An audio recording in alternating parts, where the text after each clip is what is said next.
Kinshasa na biso réalité ya banaki réalité ya banakino. Si bien séjour na Israël, participation na G20 PCOP 26, chef de l'État congolais Fachi Beton a zongi na mboka mokolo ya lelo accueil moko chaleureux ezalaki réservé pour na population congolaise. Marché ya ba force sociale peu politique annonce pour na week-end o yango ezali reporté na date moko ultérieure.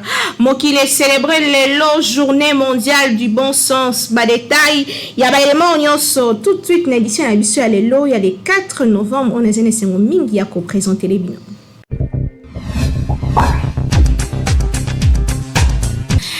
Beauté, merci na fidélité et confiance pour PSA na KNB News ou Informa Cabino, toujours d'une manière très professionnelle. Tout le bien les bandeliqués. Chef de l'État congolais Félix Antoine Tshisekedi Tshilombo azongi na mboka mokolo lelo sima ya séjour na ye molai na libanda ya mboka wapi akendaki ko participer na ba conférence ya ndenge na ndenge lelo oyo na aéroport international ya Njili eyindaki mabe pour population ezalaki wana pona koyamba Fachi Beton de babengaka ye Nathan Siata apisi pas détail.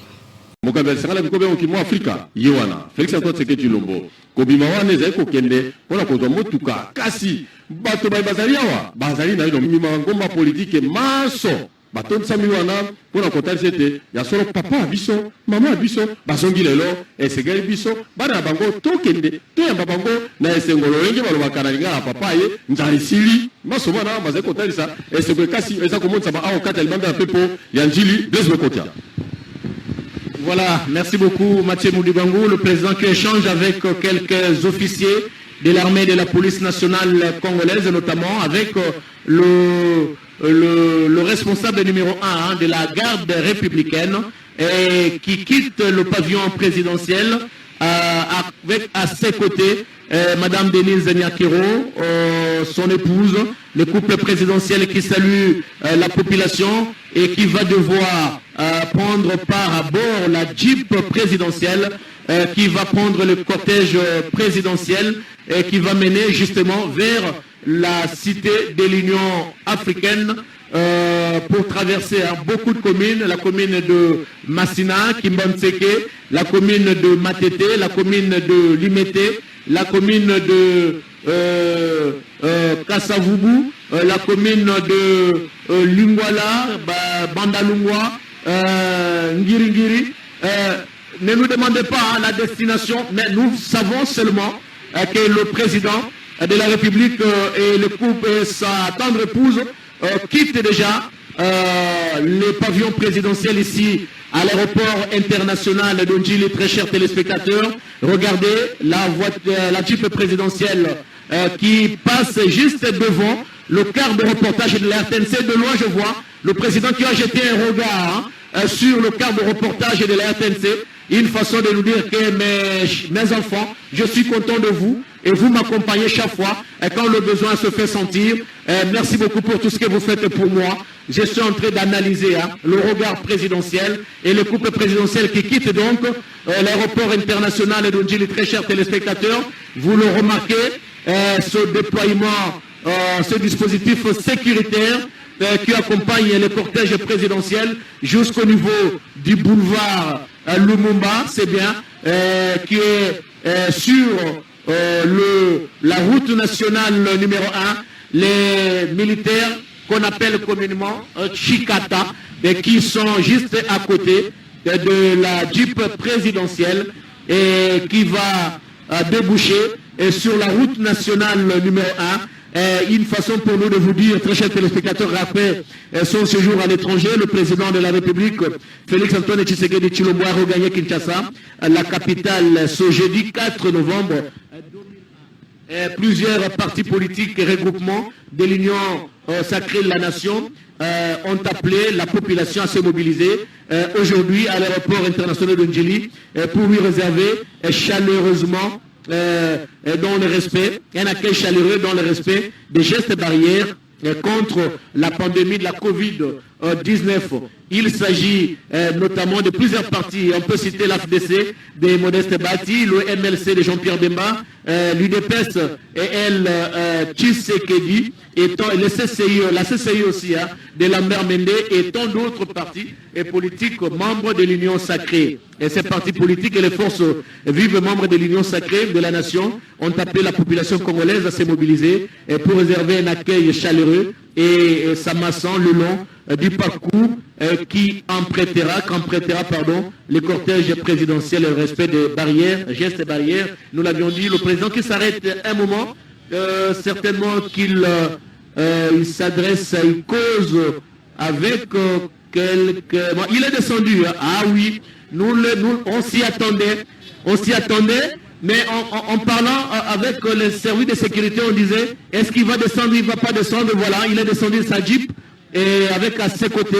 Madame Denise Niakero, il va saluer cette population qui a fait le déplacement à l'aéroport international de Djili, une façon pour le président de la République de créer à la fois une proximité géographique et psychologique avec cette population. Et nous osons croire que les services de sécurité vont faire vraiment du travail. Hein, parce que quand nous avions fait un petit tour avec Mathieu Moudibangou pour voir réellement ce qui s'est passé sur la nationale numéro 1, on s'est rendu compte qu'il y avait une foule immense et le président qui descend et au service de sécurité de jouer leur partition pour sécuriser bien sûr le garant de la nation, le commandant suprême des forces armées de la République démocratique du Congo et de la police nationale congolaise, et qui est allé vraiment à quelques centimètres près vers la population. Et vous le remarquez, hein, très chers téléspectateurs, il faut le faire, il faut aimer son peuple.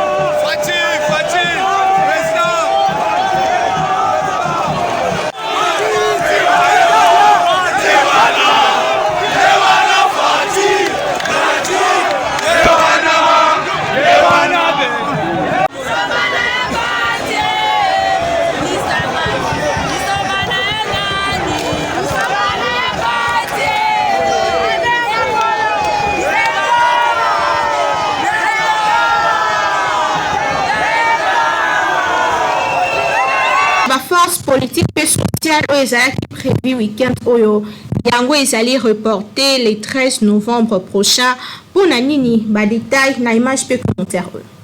Initialement prévu pour ce samedi 6 novembre, marche la force politique et sociale réunie au sein de la coalition Topé Bloc Patriotique à l'instar et Front commun pour le Congo, ensemble pour la République, la Moka, l'Issoussou, Église catholique, peu protestante. Il y a un gros qui a exigé de politisation et la Commission électorale nationale indépendante Sénina Moukousse est reporté pour le 13 novembre prochain.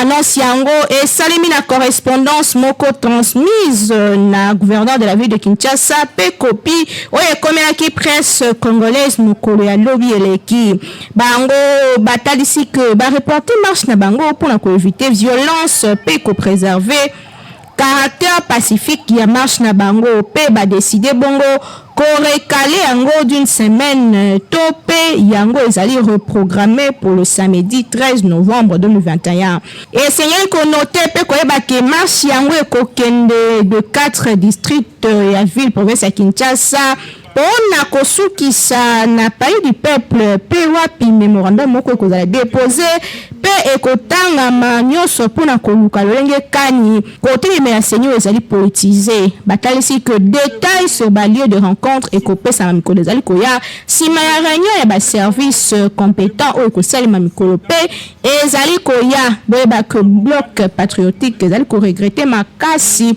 annonce ya marche oyo ezali ya pouvoir pour ko soutenir ba institution alors que ezali le même jour au bon baponaka déjà na boyeba dénoncer ba pratique ya système ya régime oyo eleki kolobake bazali toujours kolanda makambo ya mabe alors que opposition ezali libre ya ko manifester pacifiquement tozali kotalela pe koyebela kojimbela na musika nini kosalema le 13 novembre awa bandeko ya lisanga ya bloc patriotique bazali déterminé ya kokwesa bureau Denis Kadima qui vivra verra Kinshasa et l'équipe partout.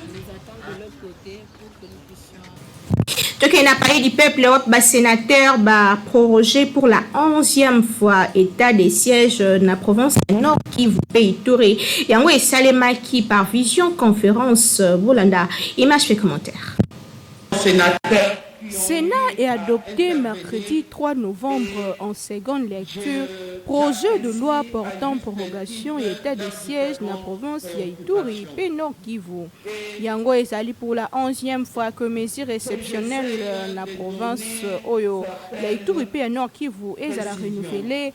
Sur 109 sénateurs, 89 bazwa qui part dans vote, 84 bavota qui pour P4 bakotaki non P sénateur moko à s'abstenir qui gouvernement Nadia et ministre d'État de la Justice Rose Mutombo a présenté qui projet de loi au sénateur na intervention na ye alobaki na ba éli de Zeli ba réalisation et ba force armée de la République démocratique du Congo engagé na front pour na ko restaurer kimia na coin wana ya mboka na biso kasi bobo sénateur que adoption de projet de loi au Assemblée nationale et salemaki mikolo qui Kassiango et Zalaki sont députés nationaux et tout le pays à Nord Kivu. Lors y a plénière et à lundi, Baeli Ango Badima qui na salle pour na Koboya, prorogé pour la 11e fois mesure d'exception avant qu'on présente au Bango Basali pour le plan de sortie na Yango. Bango Batali Saki que ba résultat sur terrain et Zali palpable que na Boye Basali ko na plus d'explications. Na place y a ko continuer ko proroger état de siège. Baeli Ango ba exigea qui bongo demi Monsieur le ministre de la Défense, il y a des gouverneurs militaires pour un manque de résultats sur le terrain. À Kassina Boelo, le texte qui adopté dans l'Assemblée nationale et dans le Sénat, que texte n'a la président de la République pour la promulgation de nouvelle prorogation du 3 au 17 novembre, soit 15 jours, Ndenge Salemaka toujours. Kinshasa et l'équipe partout. Totika ville province ya Kinshasa poto kena Est démocratique du Congo wapi na Nord Kivu Kufi P2 armes ezalaki récupéré na FARDC toujours na compte état des sièges Natasiata a plus de détails. Ba homme armé assimilé na ba rebelle ya ba force démocratique alliée ADF basalaki incursion na butu ya mercredi kotane la Tongo ya jeudi 4 novembre 2021 na village Mantumbi où ezali situé na secteur ya Beni Mbao territoire ya Beni na province ya Nord Kivu. Janvier Kasaïro, rapporteur général ya société civile force vive ya territoire ya Beni Inde azali ko indiqué que lors ya incursion yango 3 civils ba kufaki ba bomaki bango na ba asaya oyo pe lisusu a précisé que ba rebelle oyo lisusu ba incendiaki ba ndako ya bato sur place tant ba iko sala événement na bango ezali na incursion moko et salemi ya ba rebelle ADF na Mantumbi na butu ya lobi pona kotane la Tongo ya lelo ba rebelle oyo ba causé plusieurs dégâts na village. Comme bilan, tozali nous enregistré 3 morts. Oyo ba bomi bango pe bazali ba civil ndaku moko pe etumbamaki pe ba maison commerciale mususu ya bato ezalaki bongo brûlé kaka na ba rebelle oyo ndenge Janvier Kasaïro alobaki. Acteur de la société civile oyo atalisi lisusu ke suite na nouvelle incursion oyo azali ko observer sikoyo déplacement massif ya population oyo bazali ko se diriger na ba milieu oyo azali supposé sécuriser. Pendant Tayango, capitaine Anthony Mwalouchaï, porte-parole du secteur opérationnel Sokola 1, Grand Nord, azali ko confirmer pe attaque yango pe a sengi na ba habitants ya Mantumbi, ba zalana kimia po ete selon ye ba élément ya ba FARDC bazali déjà déployé na zone wana pona ko sécuriser population pe ba bien na bango. Kinshasa et l'équipe partout.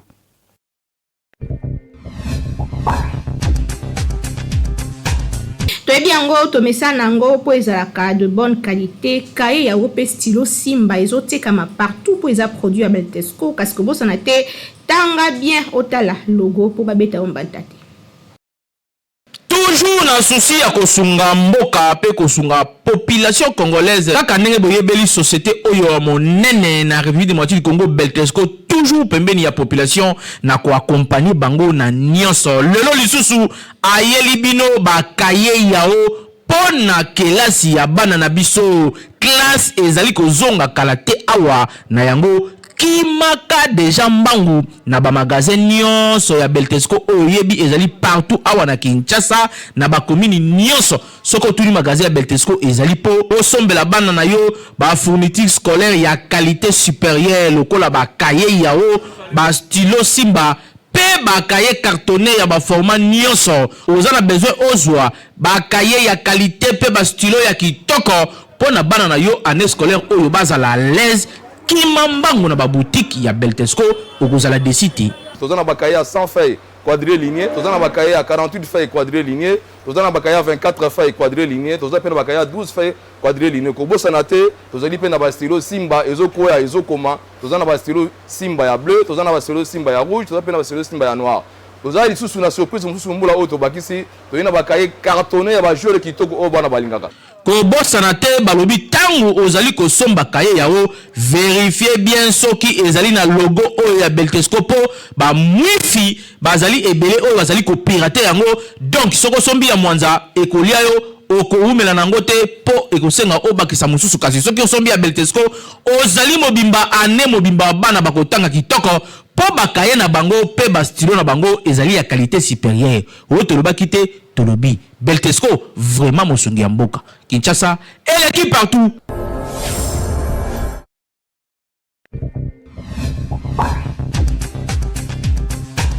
Trop bien, on est bandé que Mokilezo célébrer journée mondiale du bon sens. Bon sens ezali nini ba appliquer kango ndenge nini image pe commentaire. Soki lobi eleki mokile célébraki journée mondiale de la gentillesse. Lelo le 4 novembre boyeba que mokile zo célébrer journée mondiale du bon sens. Esengeli boyeba que journée yango ezali ni mondiale ni européenne ni même nationale. Kasi tozali ko retrouver ba trace na yango sur site France International dans la chronique Constance na 2018.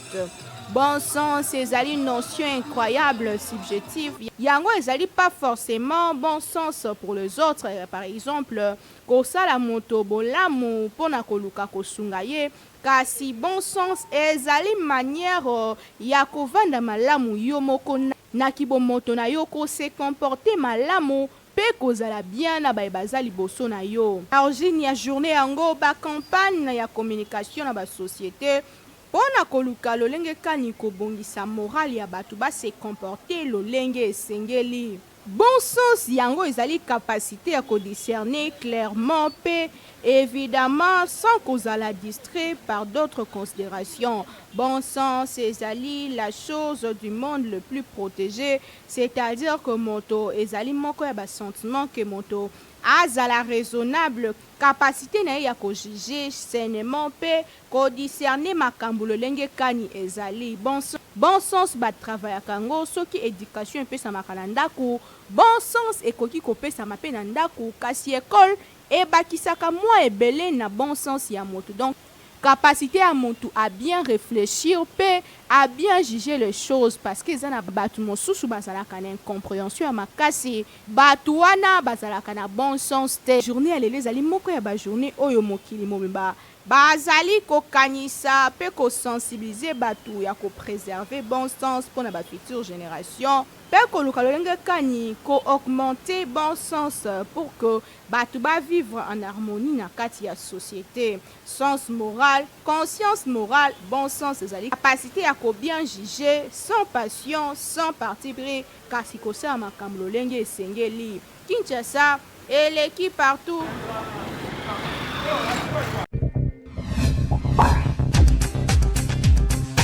Toujours imité mais jamais égalé. KNB News, première chaîne d'actualité en continu. Kasnengala Awa.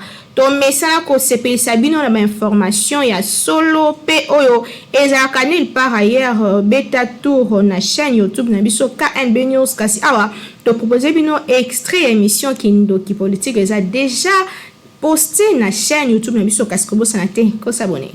Oui, bato ebele baboyaki. Bato bandimaki te. Mais assez akomi wana. Siko to sala ndenge.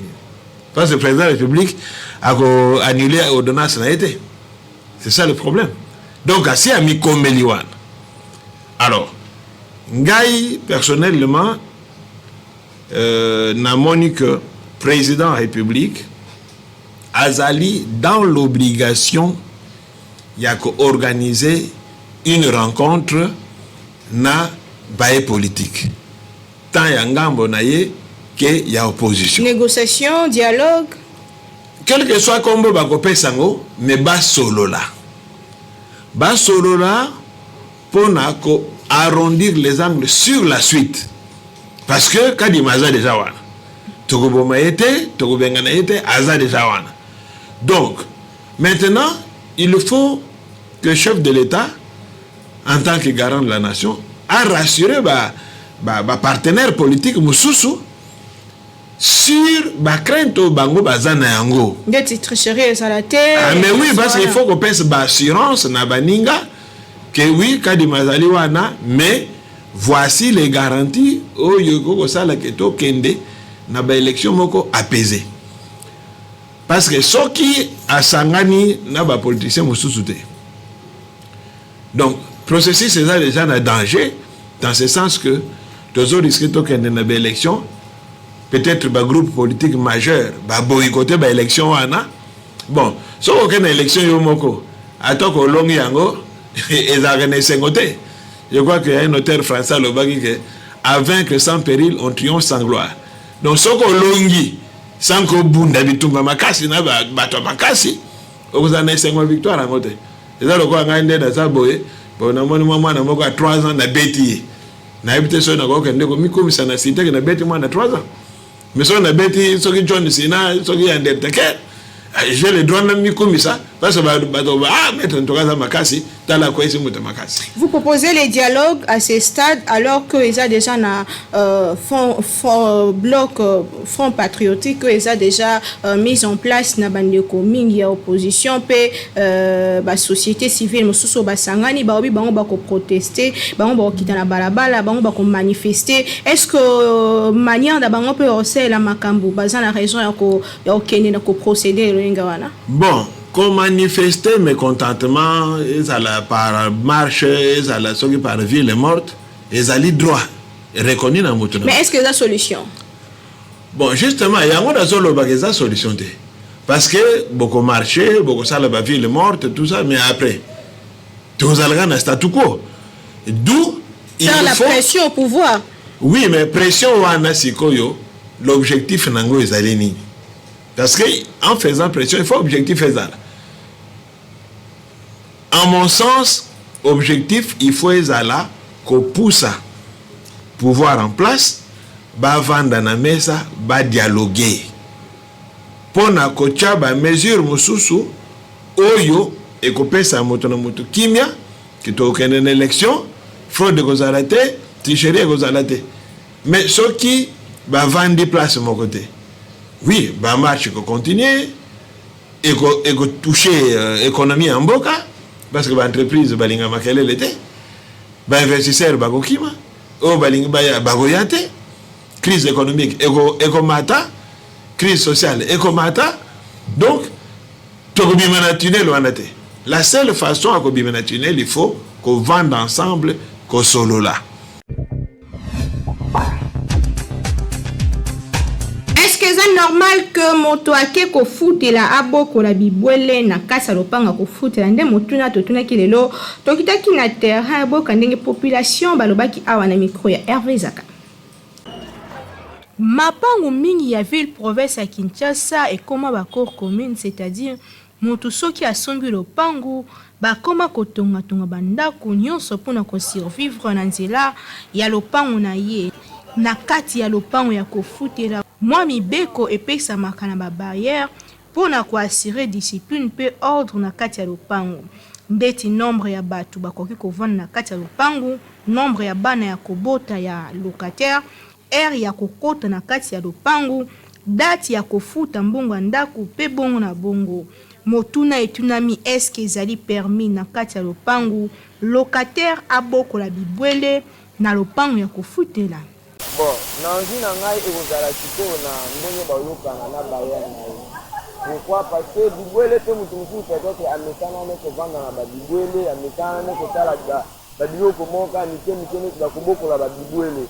Mais sikoyo soki locataire nani bayere ne andimi keke okobokola bibwele wana tava, mais soki andimi te aza obligé ko se soumettre na ba nini oyo na ba condition oyo Bayer ne akopesa et dépendaka par rapport ya eza ba parcelle mususu mutakoki kozwa yango ye moko na parcelle mobimba azwi yango ye moko azokutela aza wana ye na famille na ye et puis okotala pe emplacement ya lupango mpo bamapango mosusu ezalaka na kati bamisusu balonaka bandunda na kati ya lupango eza mwa place moko eza reserve ya mabele akozala mwa basoso na ye akozala mwa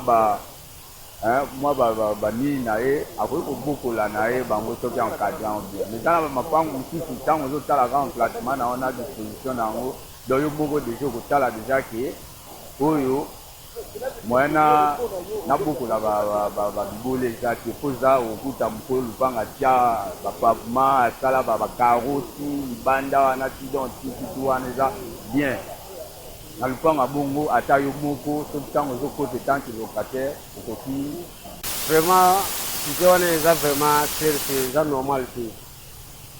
normalité mpo liboye vraiment eza bato te oyo aza mwana te ogangela yo kamba moko te evato botaka baproblème bamaserine kaka site lupango eza ba 5 fois 6 fois eza ebwele na yo ebwele ekofanaka place moko te ebwele elingoka epanzaka petama ya lupango obima eloko eloka kolia bani bango mosusu azala 6% na libanda mwa eloko libanda koti na ndako azala mongwa ebwele bakoya ate mabele ya dodi banini ebwele botika masele donc eza mpenza bie ti ebwele koboka lupango eza yo moko ata ebebisi biloko na yo ebwele na yo biloko na yo moko moto koloba aza te soki dode biloko ya bato place mosusu epetaka compense ezalaka na lokata lupango conseil na kopesa avant kota bibele yango na place ezosudra po oselama na nkolo lupango soki abimi okosuka sepeli okoda kosala yango ebien eza mpenza malamu te obokola yango parce po esengaka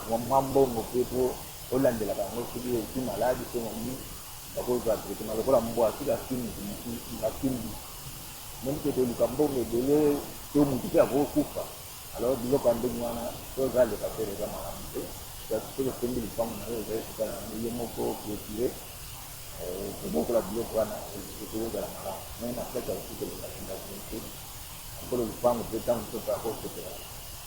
Chaque lopango ezalaka régi na règlement d'ordre intérieur na bango. Kasi sur le plan hygiénique ezali conseillé te kobokola bibwele na kati ya lopango to pe na cour commune esika bato baza ebele mpo kozwa soin na bango ekoki kokomela yo problème ndakisa ozobokola bangulu na lopango akofutela ekokomela yo problème mpo bango bazalaka sale te ata mbwa soso to libata ekomaka toujours sujet ya ba rancune entre ba voisins. Logiquement, kobokola bibwele esengeli ezala bisika éloigné na bato. Ndakisa ferme to bisika ezali bien approprié ebongisama mpona kobokola bibwele. Kasi nyonso ezodépendre na oyo nini bayer akanisaka mpona lopango na ye pe règlement d'ordre intérieur ya lopango. Kinshasa eleki partout.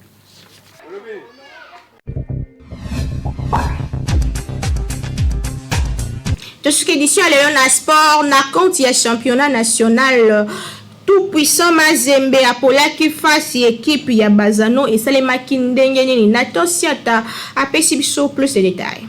Tout puissant Mazembe Anglebert azalaki bongo tenu en échec na jeunesse sportive groupe Bazano na score ya 1 but partout mokolo lobi mercredi 3 novembre 2021 na match où ezali ko compter pour la 6e journée ya Ligue nationale de football Luna Foot Ligue 1. Rencontre yango sportive et betamaki bongo na stade ya TP Mazembe na commune ya Kamalondo na Lubumbashi na Okatanga. Après 0 but partout na première période, ouverture ya score et yaki kokoma bongo na 58e minute ya second mi-temps pour na groupe Bazano grâce na joueur na bango Mukonkole. Na temps additionnel na musala makasi oyo Isama Mpeko ya Mazembe asalaki ayaki ko arracher égalisation grâce na Bimoko contre Kanabango Moko na 94e minute. Na bongo esali ke 5e match ya TP Mazembe oyo et permettre na bango bakoma na 13 points contre 8 points ya JS groupe Bazano oyo ici a bêti déjà 6 rencontres. Kinshasa et l'équipe partout.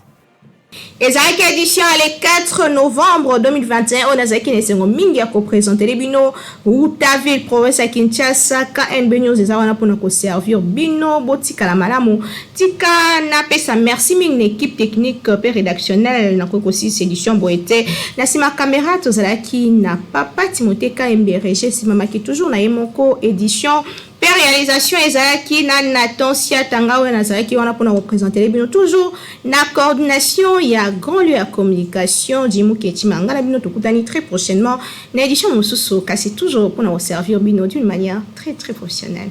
Bye.